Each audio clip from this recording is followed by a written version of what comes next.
Good afternoon, ladies and gentlemen, and welcome back to the Premiership Podcast. We are your hosts, Jacob, And Elijah. and let's get crack-a-lacking into the qualifying and elimination finals. That sense that we got from the finals was so exciting. And that first final, Collingwood-Melbourne, what a game to start off the finals with. No. I'll be honest, No? No, it was not a good game. I want to get the elephant out of the room. It was not a good game. It was hyped up to be one, but theory me, it did not play like a final. It played like it was maybe 14th versus 15th. We've seen better performances out of West Coast this year than what everyone else was dished up then, I feel. Colin got off to an early lead and then just stayed that way. I don't know if there's more else to say than that, really. Collingwood didn't play like they were in finals. Melbourne, they played their game of football. They had plus 30 inside 50s compared to Collingwood, but they just weren't able to convert the scoreboard, which, 7 goals 11. You'll look at it disappointingly if you're Melbourne, but hey, you go into next week against the Blues. I'm not impressed with this one. If I could keep it a stack.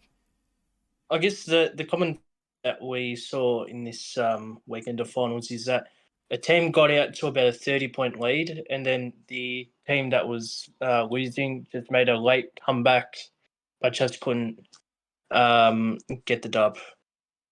Or like we'll discuss with the GWS St Kilda game, St Kilda just kept coming, but GWS just had answers to everything that they put forth. But I guess the only sort of controversy to come out of this game, which has been huge this week, is the Brayden Maynard incident on Angus Brayshaw. Whether or not you see it as careless or not, I've got everyone has their views on it, but I did get a certain view which I do agree with, and I think you'll agree with this as well, Elijah. Um, I'm pretty sick of people, and this isn't from me. I'm pretty sick of people saying that it's a footy act. A bump is a footy act. A tackle is a footy act.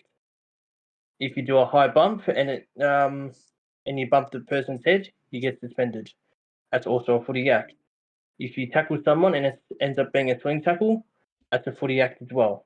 So it's about execution, and he feels as though my colleague believes that Maynard should have been given at least a week. Yeah. But the results show that Maynard got off clear due to the biomechanist, whatever it was, saying that he's a frisbee with arms and legs. So, and apparently Maynard's hair was immaculately gelled. So, Look, I still think that he elected to jump in the air to spoil the kick rather than to dive. Right? If he just elected to dive, that would be a not safe position. There will be no tribunal put in this situation. He wouldn't have even made contact with Brayshaw. He's elected to jump. If you don't see the clip, go watch it everywhere. But he's elected to jump, right? Dive, jump up in the air and just basically free fall on top of Brayshaw without bracing himself or anything, and that's knocked him out. Right? I think just because of the fact they had to carry it from the stretcher. Say what you will about that, and I've heard people say, "Oh, he's just exaggerating it." If he just get carried off in the stretcher, he's not exaggerating anything. He's a footballer, and he's had past concussions as well. We've got to remember that as well. That's why he's got a helmet. But I mean, he got carried off, concussed, can't come back rest of the game. It's not like the Dacos incident with in the Hawthorn game, where he's kept playing afterwards. No. He got stretched off and didn't come back on. It has to be at least a week. I'm sorry, but it has to be at least a week. But, I mean, I dare say, if Sicily got 4 weeks for that tackle on, was it McInerney or someone from the Lions? Wasn't it Richmond? No, it was the Brisbane game. Fair enough. If if this got 3-4 weeks for that, I reckon Maynard should have gotten the same. Because it's the same kind of ordeal, right? If you look at the whole rubric thing, I don't see why he should have gotten away scot-free. Like, sure, common sense, it was an intentional, yada yada. I'm like, okay, sure, but he still knocks the bloke out, concussed, couldn't come back on. If Brayshaw stays on, that could have cost Melbourne a prelim spot. You never know, right?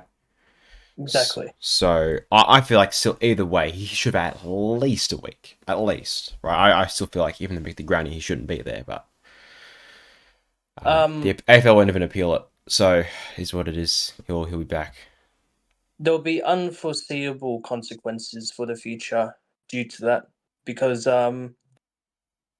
they will most likely implement rules where that isn't allowed to occur. So that's what many people tell me they think will happen. But controversy or not, we move forward like everything in football. We remember it, but ultimately tomorrow's another day. And the day after that, Carlton won by a goal against Sydney Swans. Yeah. So congrats, Carlton. You finally got one 10 years later. Better than this. Yeah, better than Essendon for sure. We've been waiting since 2005, but 2003, I was 2005 against Melbourne. 2003. I thought it was semi-finals 2005 against Melbourne. They won. That was 2003 against Melbourne. I want to fact check this, but either way, Blues won, and yeah, good on them. They've got a good chance, I reckon, this year. Because they added that game. It was a tough game against the Swans. They kind of kept them at an arm's length, and they, begrudgingly, Swans slowly came back, but it just wasn't enough. They didn't really need Curnow either, which was good to see. He only had one goal, which ended up being the margin, but, it's all he needed. Right? He only needed one goal to win. So, look, if I'm Carlton, I'm taking it. I'm going into next week against Melbourne. Trying to get through it as fast as possible. Now, I think Jack Martin's out for a week. Correct. So he will not be playing against Melbourne. Now, if they beat Melbourne, they advance to the prelims. So we're playing Brisbane. He'll be back then. Van Rooyen's out as well with one match suspension. Yes. So they kind of cancel each other out. But yeah, a very tough road ahead for Carlton. But I'd be lying if I said it was out of their reach. I still think it's very doable for them. I guess, yeah. Little too late for the Swans. They came back like Melbourne did. Probably a lot more accurate than Melbourne, even though Melbourne had 32 more inside 50s compared to Collingwood. They just came back too little too late. It's probably onto a bit of a new era for the Swans as well under John Longmire, with all those old players coming to the latter end of their career. For Carlton, Harry Mackay's out. I'll go to his funny moments in a bit, but Harry Mackay's out as well. Whether or not he said that's probably big. Actually, yeah, that is a big out because they were playing quite well, Mackay and Curnow together. No, but you don't think? No, they played way better with just Curnow. I thought their separation quite good because they weren't getting into each other's way. Yes, what I'm saying. Yeah. But yeah, some notable mentions. Blake Acres played the game of his life in this game. He was outstanding. And yeah, it's just this one again too little too late. Yeah, kind of. It was once again a bit of a doozy, I think. Just like the Pies D's. It wasn't a great display of football. Right? Low scoring, mistakes all over the shot, But I think both of these teams you can kind of account that for finals experience. I know this one's have a lot more than Carlton had, but it's still probably just down to that really. And I guess, yeah, this one's the first team we kind of say goodbye to in the postseason.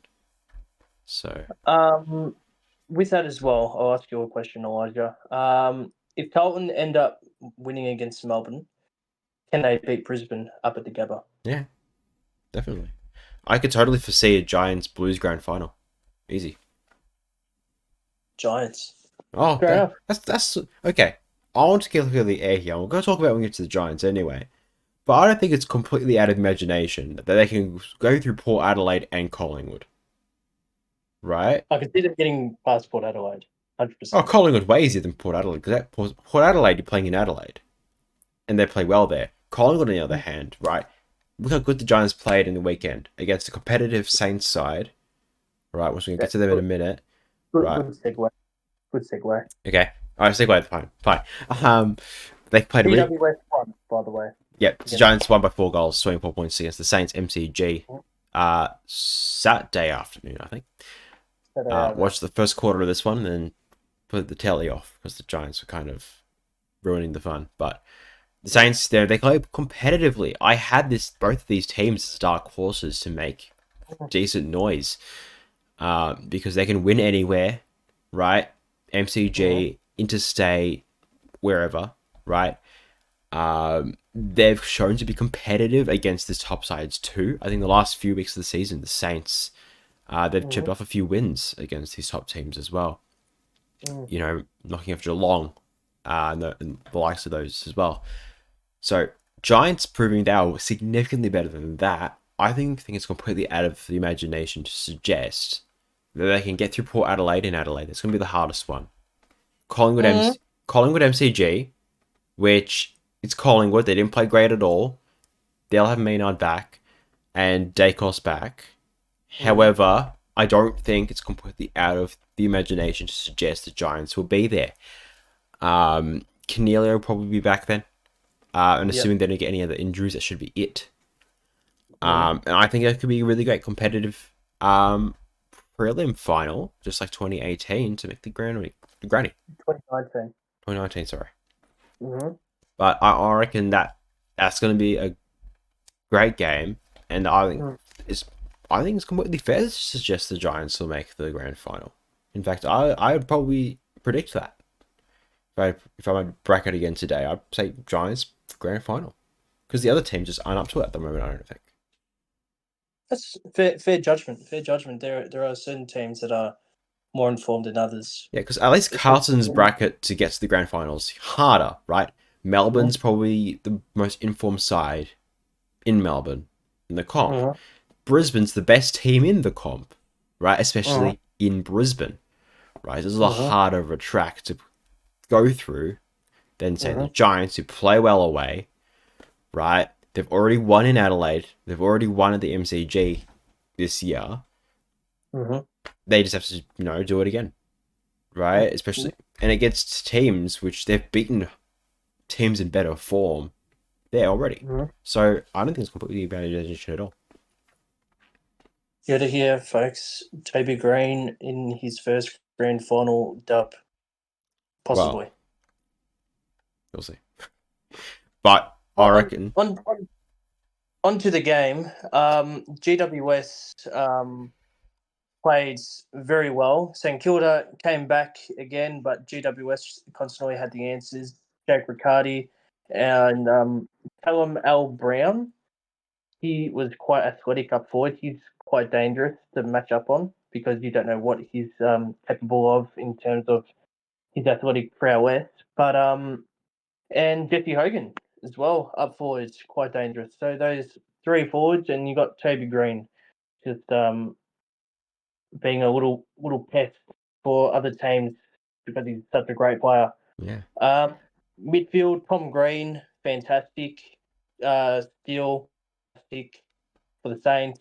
I did say King needed to kick 4 or 5 goals. I think he kicked about 3 or 4. But it just wasn't enough there. King's fellow forward line just weren't up to the task, and whether or not Tim Membry with that laid out due to, I'm not sure what the circumstances were, but probably a big out for their forward structure. Mm-hmm. But GWS on to the semi-final against Port Adelaide, Yeah. which will segue into the Brisbane Port Adelaide game. Yeah, well, yeah, I sort of say, like, I will talk about Tom Green later. He's my player of the week. But I also want to shout out Connor Adun because of the game I did watch before Iden. Iden. Before I turned the telly off because, it kind of running away with it, wasn't really close. He was general back there. He was clunking everything, directing traffic. The St Kilda defense just couldn't deal with it, or forward line rather, just couldn't deal with him. And I guess it's the same old story with Ross Lyon. Really very defensive side, and they need a lot of luck to get through that. Have a good run at finals, but the Giants very fast offensive side, and they played well. They outdid the defense of Ross Lyon. So Saints will go back to the drawing board next year. I don't think it was a failure of a season at all, even though it's a similar result to last season. I think new coach, new circumstances, young list, new rookies. I think next couple of years they might be what the Bulldogs should have been. Yeah, well, I can definitely say that as well. Yeah. They did better than last season. St Kilda didn't make the finals last season. No, last season they went up to the Bulldogs, I think. Elimination final. It was Fremantle. It was Fremantle Bulldogs. Alright, I'm checking this one as well. By the way, we're both wrong about the Essendon one. It was 2004 elimination final. So nearly 2 decades. Or will be 2 decades. Yeah. Alright, you're right. Yeah, it was Fremantle Bulldogs. Yeah. Bulldogs were up by 40 points and Fremantle just came back. Yes. Yeah, it was GWS's day. Brisbane up at the Gabba, quite a stellar performance, getting them into the prelim, quite convincing as well. Port Adelaide's just not up to the challenge. Todd Marshall missing a lot of goals right in front, which he usually kicks. Cam Rayner, Charlie Cameron, Joe Danaher, you name it. Every single player in that Brisbane team played their role, and they are, besides my personal love for Collingwood at the moment, Brisbane are the most informed team in the comp. Yeah, they have been for a while. Yeah. Danaher with 5, I do want to highlight. He's played really well. Rayner, he had 3, but so I did highlight before the finals. It's Rayner's time to shine, and he had 3, but I think went out. So I mean, we'll see how that shapes up for the rest of the season if he comes back. I can't remember the circumstances, but Brisbane, as you'd expect, it's an impenetrable fortress down there, up there rather. And whether they play Melbourne or Carlton next week, it'll be a good game, I reckon. So let's just hope that if they face Melbourne, the lights don't turn off. Well, that would be funny. Hear me out, right? No.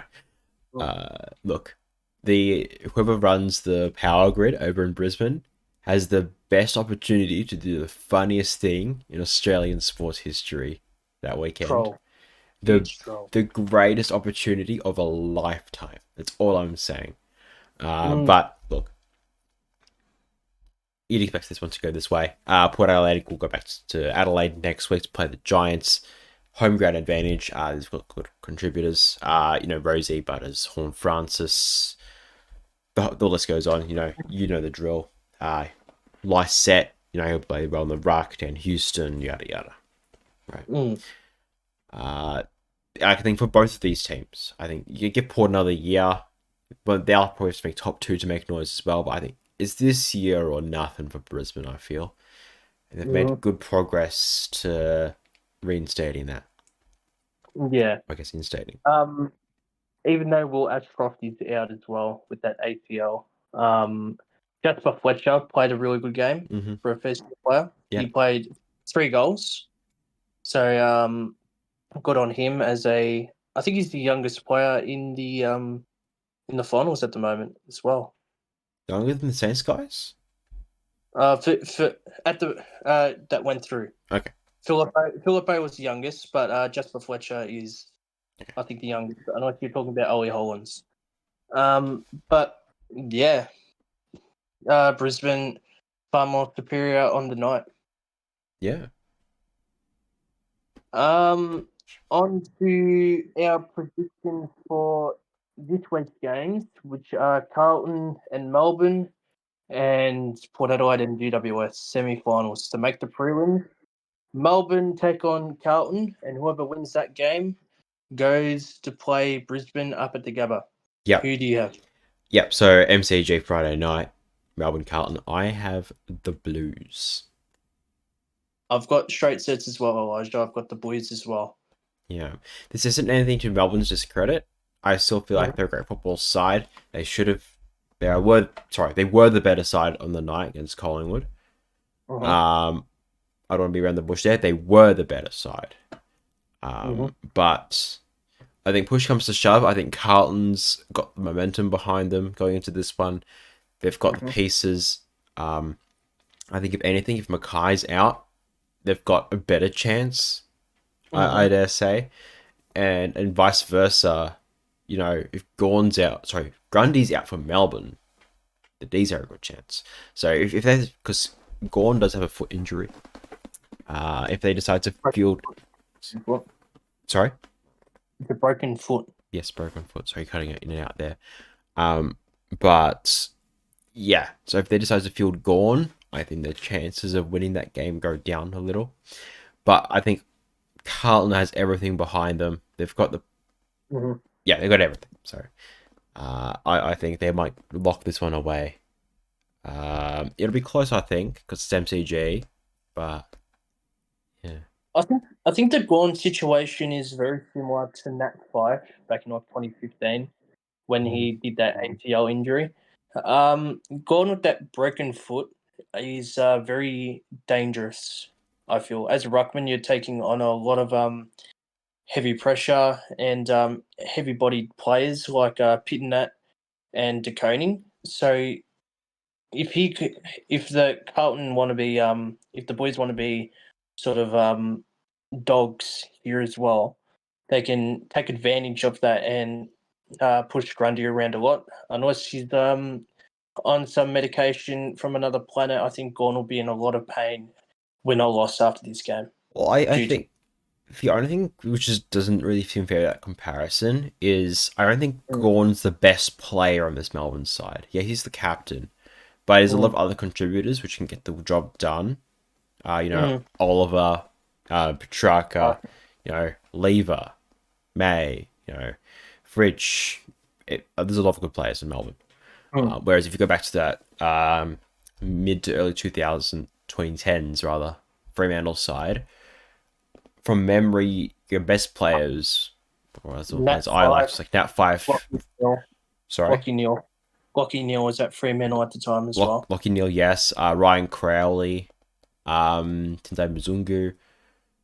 They're the players I remember being the better players for Fremantle then. And I think the gap between Nat 5 and that group is a bit larger than, say, the Gawn.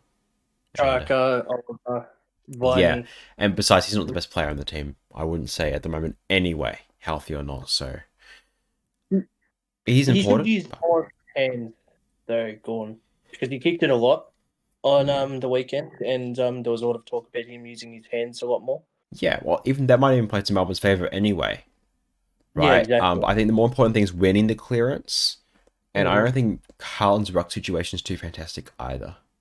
So as long as they're able to put themselves in a situation where they can win the clearances, which Petrarca and Oliver do fine anyway, and Viney, they should be set. It's just how they manage that without that midfield general would be the main thing. But and the other game, Port Adelaide GWS, whoever wins this game goes on to the preliminary final against Collingwood at the MCG. Yes. Who do you have? Yeah, so Saturday night, Adelaide Oval. Power versus the Giants. I have the Giants. I've got the Giants. I want an upset. I reckon there's a big sound. Another big sound. Have I convinced you in the last 24 minutes that the Giants are the real deal? No, it's not that. Okay. I just like underdogs. Like Bulldogs in 2016, they were Mm. underdogs Yeah. going against Okay. the Suns. Port Adelaide in Adelaide is going to be very difficult. It's a very hard ask, but it's not impossible. It's unlikely, but it isn't. It isn't impossible. No. So, it'll be a very good midfield show. It's just the main worry I have for Port Adelaide is their forward line, Todd Marshall and Sam Powell Pepper. No, Todd Marshall, Powell Pepper, and Rioli are probably going to be their main goal scorers for the night. Whereas GWS's forward line, even though they've got Dan Houston, Will Farrell, you got all these fantastic defenders for Port Adelaide. Toby Green, Riccardi, Hogan, and Callum Brown, I feel more lethal and will probably overtake Port Adelaide's defence. The only way I see Port Adelaide winning this game is their run off the half-back and centre clearances with Horn Francis, Rosie, and Butters. Agree. But yet again, you're versing Tom Green, Caniglio, Whitfield, all these fantastic players for GWS Yeah, as I well. think Cornelia's resting for another week. But yeah. So I guess the main difference between the Saints and the Power for the Giants, is the Saints are a lot more defensively sided. Whereas the Power are more centered towards the midfield. They've got a very good core midfield group, which is very hard to beat them in clearances. It's kind of like them and Melbourne, are kind of the big dogs in the clearances right now. It's just the Power a lot younger. But I think if they're able to either control that or rebound back off their halfback, which they managed to do okay against the Saints, I think they have a pretty good shot. It just depends how that kind of fares around that back 50 kind of area for the Giants. If it stays down there too often, I think Power take advantage of it. But if it flips the other way, I think, yeah. Fair enough. Yeah, well, we've both got GWS winning this game. And if you're a Collingwood hater, like we all should be, then you should Not be bad. going for the Giants because it's going to be your best shot of knocking them out of finals. So I don't trust Port Adelaide away from home. So it's the Giants or a year locked away off the internet, off the earth, until Collingwood don't win the grand final. So Solitary confinement for you, Elijah. yeah, well, if it's Collingwood Brisbane grand final, Collingwood's winning, right? So yeah, it's basically the Giants, or you're relying on a Melbourne side to make it through Brisbane to knock them out in the grand final. So We'll have to wait and see, I guess. up the Giants. There's a big sound, and we're here to hear it. On to a bit of a news segment. We're going through 6 teams until grand final week, assessing how they did for the season, whether or not they failed, succeeded, or stayed. Yep. And we're going to go over their top 5 best players as well. Yeah, we can do that. We just talk about the team, how they went, basically. Whatever. But we'll start off with North Melbourne. North Melbourne, okay. North Melbourne finishing last? Yeah, no, last. the Eagles finished last. Oh, the Eagles finished last. Yeah. All right. There goes my knowledge of the ladder. Well, North Melbourne, very similar stories with West Coast as well. Start with the Kangas. Start for the Kangas. Yeah. North Melbourne. Alistair Clarkson in and out for the season, and then back in at the end. There's a few shining glimpses of good players. They're probably the most outstanding player for the year, Larky. kicking 72 goals for the season. Yeah, they failed, but they stayed where they were. That's just my overview of that. They failed, but stayed where they were last season. Yeah, I guess they made some improvements. I don't want to completely discredit their work, but they made some improvements throughout the season, even if it was marginal. North Melbourne. North Melbourne Kangaroos. Bruce. But no. So I think in the off the field department, Alistair Clarkson, he's kind of had half a season to be honest. But look, from what he's shown, he's all right there. I think the older coaches coming back, it's kind of a thing of everyone's already studied how they coach, so they kind of need to rework the way they play the game, coach the game. Which is why we saw Ross Lyon get exposed so early in the season. Same with Clarko and Brad Scott, and similar things. So yeah, but look, North Melbourne, even on field, they've got some good pieces there. Wardlaws looks good. Sheasel's won Rookie of the Year. It's coming together for North. There's at the moment, I feel like there's a couple of pieces away from getting some good wins and a bit more experience, and they're there.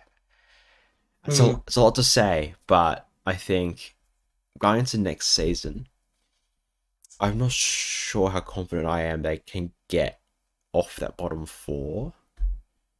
Because you're also expecting, Fremantle will jump back out, and Gold Coast's expecting to make finals, and Hawthorn's improving way more than any of us anticipated.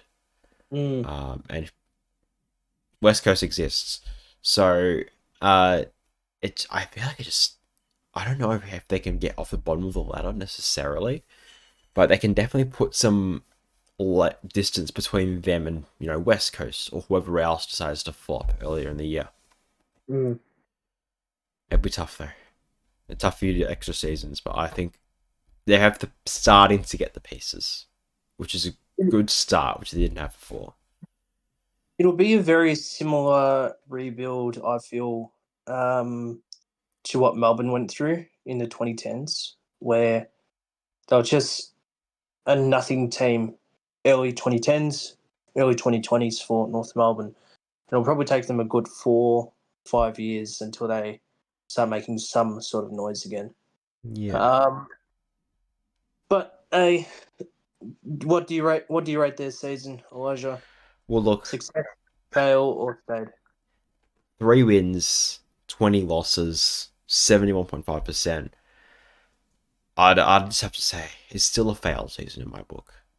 Just compared to the expectations, I know a lot of people had North Melbourne and West Coast out of that bottom four. Similar range to around Essendon, right? And even Essendon, I think by our standards, probably failed too. We'll get to them probably next week. But I think it's still. I don't think it's enough. I'm not. If I'm a North supporter, I'm still not satisfied with the results. 3 wins. One against West Coast in round 1. Another against a very pitiful Fremantle side who, even though they had a bad season, weren't as good as they were. Or probably the worst they've been all season at that point. And then another. I won my other one, so. Bulldogs. So it's a fail from me. Or was it West Coast? No, it was West Coast. Bet the Bulldogs. West Coast bet the Bulldogs. I will verify this information because we are not North Melbourne supporters, so who knows? I'll jump to the same West Coast Eagles. I've only got 2 words for the Eagles season, and it was Oscar Owen. And a failed season. Yeah. That's all I've got. North Melbourne's last game of the season against Gold Coast. In Hobart. That's probably the peak of their season, but West Coast. Failed season, Oscar Owen. That's all I've got to say. I think if I'm summarising their season, it's basically just No. West Wet Toast Eagles. Coast Eagles. But they're it's the reset button. Right. It's time for the reset button. They've already started it. A lot of retirees. They've got some youth. They've gone back to the draft. Probably Harley Reid. I know Cal Toomey's latest draft power rankings have just come out today. And I think that the WA guy, Curtin, who was highest ranked before, is second. He's now dropped down to sixth. So whether or West Coast still want to do a couple of trades to get around that area to get him, I don't know. Whether he goes first, I don't know. Or let's go for Harley Reid. Right, I feel like it's a bad decision on West Coast's behalf. I still think you probably trade for 2 other picks to get Curtin and someone else rather than go for Reid. But I don't know, man. There's Oscar Allen, there's Jinby, there's a few other pieces as well, you know. Like Coley, Elijah, Hewitt. Yeah, Hewitt, Kelly. But I think, end of the day, it's... Jamison, you like Jamison's game? Yeah, he's good, yeah. And that Ruckman, who looks very scary. Jamison. No, the other Nick one. No, not Nick Nat. I don't know. It's like a buzz cut. Edwards or something like that. I don't know. But, yeah. This is a reset button. It's just started. The rebuild's starting, I guess, the end of the season. And they'll back to the drawing board. And they'll try to make a campaign in another few years. Same as North Melbourne. They'll stay at the bottom. But we know the West Coast supporters are very loyal. They finished second in the membership tallies this year, even though they finished last. So, look, they'll do their best. And sit tight, Eagles fans. They'll come. Agreed. Hawthorn Hawk. Hawthorn had a very inconsistently consistent season. They played very well this season, better than most of us thought.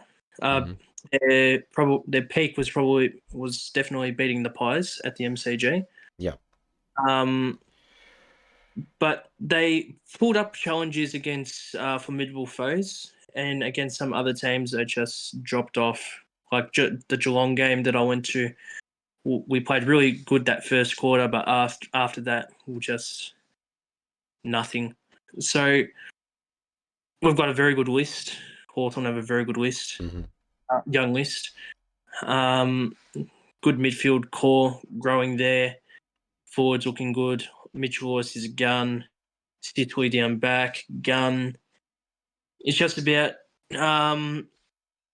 building more consistency for next year, and like Sam Mitchell's trying to do, finding that next sort of gameplay, next generational gameplay for the AFL. So I give them a pass for this season, even though they finished 16th. I do give them a pass because they were just really unexpectedly good this season. Yeah. Even though they finished with less wins than last season, I still feel like it's an improvement somehow. Third on the ladder. He's got really good pieces. He's going back to the draft again this year, I think with the third pick.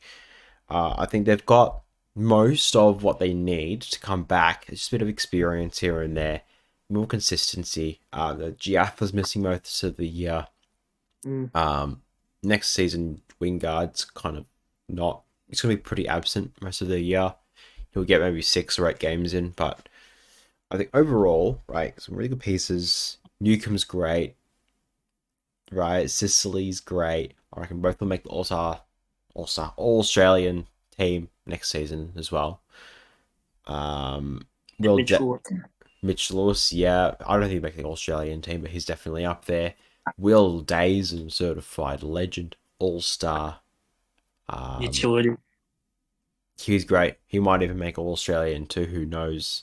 Just depends how well we go next season, basically. And And yeah, honestly, it's a good life if you're a Hawthorn supporter.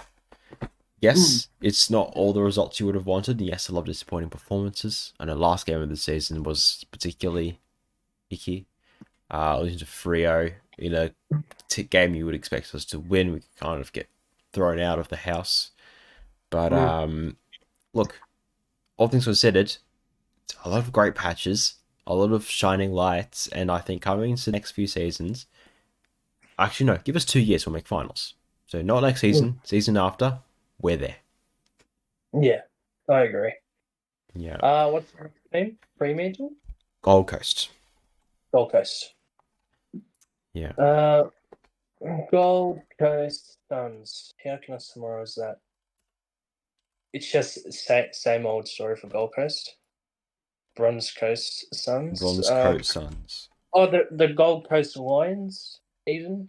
The Gold Coast Lions. Kelly Underwood joke. It was just another season for the Gold Coast Suns. They got rid of their coach, Stewie Dew.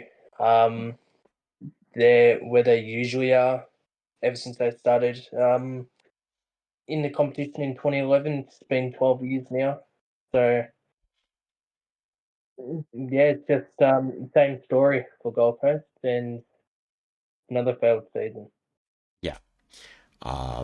As far as I'm concerned, this Gold Coast side, I want for the millionth season in a row, I'm going to hook the making finals this year, guys. It's time, and it never comes. So, I think they've got very good players, though. They've got a good midfield.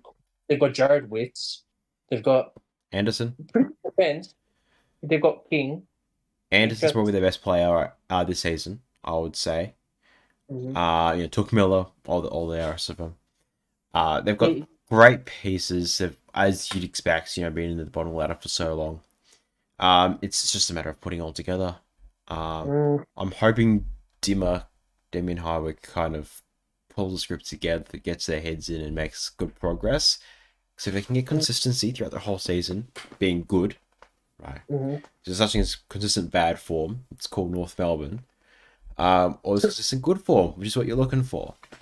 So as long as they can get that, then I think the Suns are in it to win it. I don't know if they make much noise if they make September, but I think even just making it there is great news. Because I think their most wins of the season is like 10 or 11. So, is what it is. That wasn't a great end to the season as well, for them getting blown out by North Melbourne in Hobart. But their new coach, new system, they hopefully should get another few pieces in the off season too. We'll see what happens. Failed, succeeded, or stayed? Failed. Yeah. There's no way getting rid of that. It's failed. Next team is Fremantle. Fremantle, yeah. Compared to last season, this is an absolute fail for Fremantle. Fremantle made finals last year and now finished near bottom 4. Yes, they do have a good young core group coming in. Sarong's a gun, Brayshaw's a gun, Amick is a gun. It's just, what the hell happened this season with Fremantle? It's like last season it was just sort of like a one-hit wonder thing. Maybe. Last season they were competing for top 4, dropped off a bit, made semi-finals, and then this season 10 and 13. I think, to be fair, they had some good glimpses, right? But I think they had a lot of changes to their list, which was kind of out of their own control. And they probably will have some more this season as well. Yeah, so a lot of good players opting to leave, some opting to come in, but didn't really quite fit the system the way that you would want. Jager O'Meara, etc. Jackson. Yeah, exactly. There's been a lot of mishaps with all those players. How the system works, changing it all. I feel bad for the coach as well, because it's just not really pleasant when you had a really good season and then half you guys are like, yeah, well, bye. So, we'll change the thing, but Free Willie. Yeah. Frio, yep. Frio Hero. Where do you see them next season? It's a toss up. It just depends on the way they go in the off season. So who leaves, who stays? We know Liam Henry's gonna probably go. I think he's nominated the Saints, but he's off. You have other couple of guys probably leave too. It just depends who goes, who stays. Because if they can get people staying there, right, which they've had consistently until last season and last season, consistency with the list, figure how they'll play together, and then move from there. Great, then they'll make progress. I think next season, looking at some teams, I could go, yes, they're falling off. They will fall off. You know, Richmond, Geelong, you expect to kind of go down. I think they have, similar to Hawks, I think they'll make more noise next season. They'll make their way up. I think those two teams are pretty comparable for expectations for next year, I think. So not quite finals, but I think just below, just out of it. I think they sit quite nicely. Agreed. And last team is Richmond. Yes, Richmond. Richmond's coming into a new era with Dimmer Hardwick leaving halfway through the season, and then a month later going to the Gold Coast. You have a bunch of Premiership stars retiring. And it's out with the old and in with the new. It's a new generation of Tigers. We'll have to see what they do next season. Even though we had them top 4 at the start of the season, I'd probably say they probably... No, they failed, but to an extent they played well this season. Yeah, I think you can't give them a pass. I think the main reason why everyone was so hype is because of the inclusions of Taranto and Hopper. Yeah. But now, with everyone leaving, where does that leave everyone else? We've got Tom Lynch, who's coming to the end of his career. We've got Grimes, who's coming to the end of his career. Voston. You've got a bunch of players, Campton McIntosh. Pretty much the only players you can build around is Taranto, Hopper, and Graham, and Shai Bolton. And they got no draft picks this year either. So I still think, compared to the expectations we gave them, you have to give them a fail. But it's a very tentative fail because it wasn't anything out of their control, really. Yeah, which is unique for this season. But because you came in expecting, it's like the Dynasty Tigers. They're back to their glory. They got better players. They'll be all right. And then it kind of just comes to a realization like, oh, okay, this is... Everyone's out of form. Everyone's old. No one's running. No one's putting in as much effort as they used to. I think this is wraps, guys. And look, 10, 12, and 1, I think considering those circumstances, they did all right. But I think just because of where we had them at the start of the season, we have to give them a fail, unfortunately. Yeah. Agreed. I'll give them a fail as well. Yeah. A tentative fail, but yes. Where do you see them next season? Same area or going lower? They're lower. So I would expect them. They'll still do okay because they've got, I think, better players on their list than, say, your West Coast, your North Melbournes. I dare say Fremantle, but I digress. I think they'll be around the 14th mark. Going to next season. Okay, they finished 13th this season, which, is what it is. I would expect them about 15th, 14th, I would think. Some teams will disappoint, as happens every season. Some teams just drop off completely. But I think Richmond, they still have some level of consistency to them. They'll have a good coach, no doubt. They have some good players. I think they'll still be all right. Agreed. going back to the drawing board, rebuilding the process. On to player of the week. Yeah. Player of the week. My player of the week was Blake Acres. He was fantastic, putting his body on the line, touching two certain goals, playing on that wing. He was fantastic. He like everyone's saying, he just played the game of his life in a final. Built for September. Blake Acres, my player of the final. Yeah. Cool stuff. Finals week one. Finals week one. Well, finals week 1, yeah. My player of the week. Yeah, I said it before. Tom Green. Outstanding game against the Saints. General of that midfield. All the transition play, he was in it. I mean, you can't look past 35 touches, 5 tackles. And 17 of those 35 uncontested, 60% efficiency. She's had better, of course. With 6 intercept possessions as well. I think it's just everywhere. The Saints couldn't really stop him, and a few special mentions to that Giants side, but he's, I think, my player of the week. Good choices from both the man Jakob and the boy Elijah. What did I do?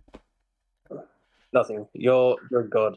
On to funny moments. Funny moments for me. Harry Mackay doing Harry Mackay things. Missing 2 goals right front. Tony Jones on Sunday Footy Show. He's been spotted on the Channel 9 News being he's got his own personal chair pusher. Chair pusher. Yeah. And thanks to that, Tony Jones had a crack at Kane Corns, and Pandora's box is now open. So the whole Tony Jones segment will probably be overtaking the funny moments here. What else is there? There was the commentation from BT was very over the top, which I found hilarious, especially when Bailey Fritsch missed that goal and Harry Mackay missed that goal. It was absolute gold. And lastly, a bit of on a sad note, but I laughed with shock. That St Kilda player, not St Kilda player, that St Kilda supporter burning their top after the final was quite disappointing. I laughed in shock. It must be hard being a St Kilda supporter. It's been a long time between drinks. Yes, but they're on the upside of the Saints, right? New fresh start, new faces. They'll be back soon enough, I reckon. Once again, more consistency. I think it's with most of these teams, which are right almost there. Just more consistency, and you're there. Once again, consistent, good, not consistent. North Melbourne. What are your funny moments? I mean, you covered most of them. I think I look back in retrospect. Looking back at it, I laugh. But at the moment, it was just complete horror. The Fritsch miss for goal went out of bounds on the full. Which probably would have sealed the deal as well. Melbourne get momentum back, to swing it back their way. But no, I guess the fate put its foot down and said no win for Melbourne. So. If only Melbourne were more accurate. 7 goals, 11, man. Yeah. And 32 more inside 50s. 30 more. Yes. 30. Plus 30. On to angry moments. Yeah. I've got nothing really to be angry about. Just more consistency from players who are expected to do big things. Jason Horne-Francis had a quiet night against Brisbane. Yep. I guess it's not really an angry thing. It's more a stern word to those players, to every single team player out there. It is finals. You're putting your body on the line for the team to win a final. Obviously, do that in a manner that's respectful and not against the rules of the game. No concussions, no bumps. Well, concussions are probably inevitable, but I wouldn't say concuss a player in a way that's illegal because that's bad. Keep the concussions to a minimum. Don't do a Jacob Van Rooyen and put an elbow out. Play the game fairly, but put your body on the line. You're here to win a premiership. It's what you do for a living. And yeah, that's all I've got to say about that. Just players dig in for a big 3 weeks ahead. Yeah. For those 6 games we're in. Yeah. Well, I would say I'm angry about anything. I'm mildly disgruntled about the whole Maynard situation. Look, you can when I'm mildly disgruntled, because look, you look at incidents in football and you can tell pretty much immediately, like, oh, that's a week, right? Or you can go, oh, that you could argue it. I think we watch that back. He jumps up in the air. He doesn't do anything. It's free falls and he lands on concusses Brayshaw. I think it has to be at least a week. First moment I look at it, it's like, oh yeah, he's done. He's not playing in the grand final this year. But alas, he's back playing. So Collingwood fans will always say, common sense prevails, but I think common sense dictates he needs at least a week because he concussed the bloke. So, oh well. Yeah. Mildly disgruntled Elijah, people. Yeah. Any final messages for our fans going to the semi-final? I don't think so. I think there's a big sound from the west of the town. And it is the Bedford's Lawyers. Bedford's Lawyers. I think it's the third week in a row I've given it to someone from the Giants, actually. Player of the week. But no, I think the Giants, they've got all the chances. I think young side, dark horse, I think it is them. Their turn. So it's Port going to Melbourne, don't like the idea. Brisbane going to Melbourne, don't like the idea either. I think it's just going to come down to who can beat Brisbane at the Gabba, Collingwood, or the Giants. The Giants are that dark horse team. I reckon they've got it in them. My final comments are biochemist. Apparently, we humans are frisbees with arms and legs. And one more funny thing that I said beforehand is that they stated that Braden Maynard's hair was immaculately gelled in the tribunal. I think that was a comment that was not needed. No, I think he needs a week for that. For the top, it causes concussions because he's making head contact with his head. So this is vlog. I don't know how to put it nicely, mate. I'm not a fan. I guess another news too. USA basketball don't get a medal at FIBA World Cup. Oh yes, Germany won. Okay. Yeah. So basically back to basketball, but USA lose to Lithuania. Basically right before the top 16 round of 16. Then losing to Germany. Right, they lost to Germany in those semi-finals, and then bronze medal match they lost by 2 or 3 points to Canada. Right, and Canada's had a really good run. I really liked their play style in the FIBA World Cup, and Shai Gilgeous-Alexander's looking like he might have an MVP season this coming NBA season.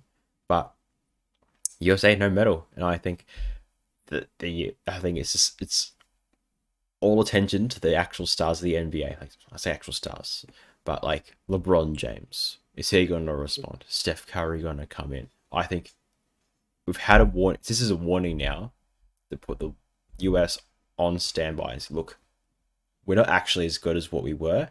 We need some more stars than just Anthony Edwards.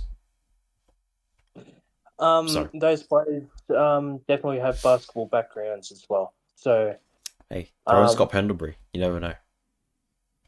So there's that new recruit for Richmond. And I will say as well, right? If we're doing pass, stay, or fail, right? The Australian basketball team, absolute fail. Right? We've had the same coach for our national team for so long, and I'm sorry, but it's just not getting the job done. Right? We have Josh Giddey, Paddy Mills. Paddy Mills is probably going to retire soon anyway. Joe Ingles, same thing. I just didn't nominate in time. Fair enough. Because yeah, there's stuff coming out. It's like, oh, he'll probably nominate to play for the Australian team rather than the US. But you know, looking for talent for the US, he probably won't play for them anyway.